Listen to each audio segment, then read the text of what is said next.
Hello everyone, welcome to the first top 5 in more than a year. Let's get started. These games are not very well known to a large crowd, specifically the Western world. These are our top 5 games that are obscure or just not very well known. Number 5. The Touhou Project. This series of top-down bullet hell shooters developed by Zun or whatever you want to call him, who is the sole developer of a one-man group known as Team Shanghai Alice. The series is very popular in Japan, possibly because the series began on the NEC 9801 system. However, at the 6th installment it came to Microsoft Windows. The series now has 14.3 games, the .3 coming from the latest game coming in May, which is not considered a full game by fans. Touhou now has a cult following outside of Japan, possibly due to all those Ronald McDonald remixes of the amazing soundtrack to Touhou 6, also known as Embodiment of Scarlet Devil, pretty much serving as advertisements, such as this one.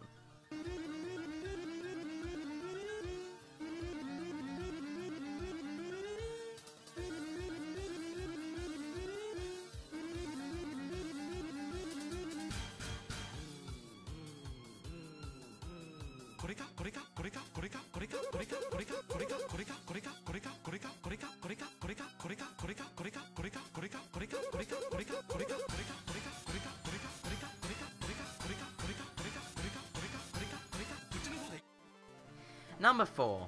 Guerrilla War, also known in Japan as Guerrilla.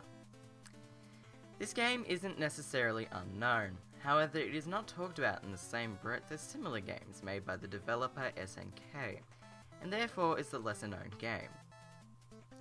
You play as one of two quote-unquote unnamed rebels, although in the Japanese version they do have names, Fidel Castro and Che Guevara.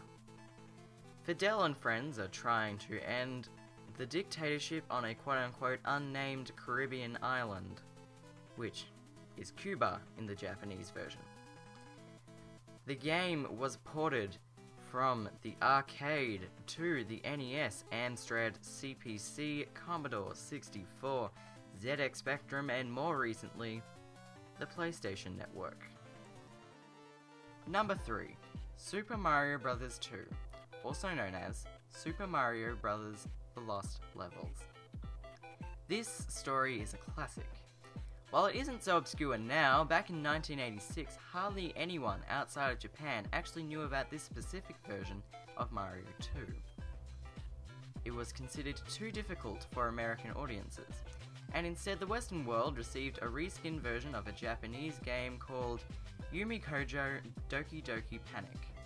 With new additions, such as the poison mushroom and more complex level design, it's no wonder that this game never got released in the Western world until the mid-90s with the release of Super Mario All-Stars on the Super Nintendo, where it was released as The Lost Levels. Number 2. Sim Tower, also known as The Tower.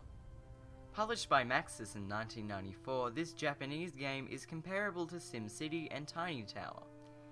Unlike SimCity, you're not trying to expand and create a metropolis, you're trying to create one tower inside said metropolis. The game is really addictive, but one major complaint is that it's really slow and you need to wait to get any money and any income and anything. However, if you like Tiny Tower but want a more complex and more detailed experience, this game is for you. But keep in mind, it's not compatible with modern systems, so you might want to pick up one of the remakes or sequels, such as Ute Tower on various systems including iOS and Android, the Tower SP on Game Boy Advance, and if you can read Japanese, the Tower DS, which quite obviously is on the Nintendo DS. Number 1. Sega Classics Collection. This collection of remastered games for the PS2 should not be confused with the Mega Drive/Genesis Classics Collection for Windows and the Xbox 360. The games, which were originally on the Sega Mega Drive and Master System, look stunning on the PS2 with new 3D graphics. I put this here because it appears that it was only released in Australia and maybe in Europe. There are versions with a PEGI rating instead of an OFLC rating, meaning it might have released overseas, but some copies of games in Australia do carry the European and Brazilian PEGI ratings. I don't know of too many people with this collection either, and it appears that the only people who do have this are the collectors.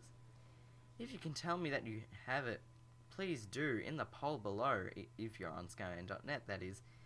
Just do it, because I want to know how many people who watch this have it. So anyway, if you have an idea for the new list, put it in the comments below, and if you want to buy a game, because you can, Skyman Game Shop, support us there by buying a game, any game you want.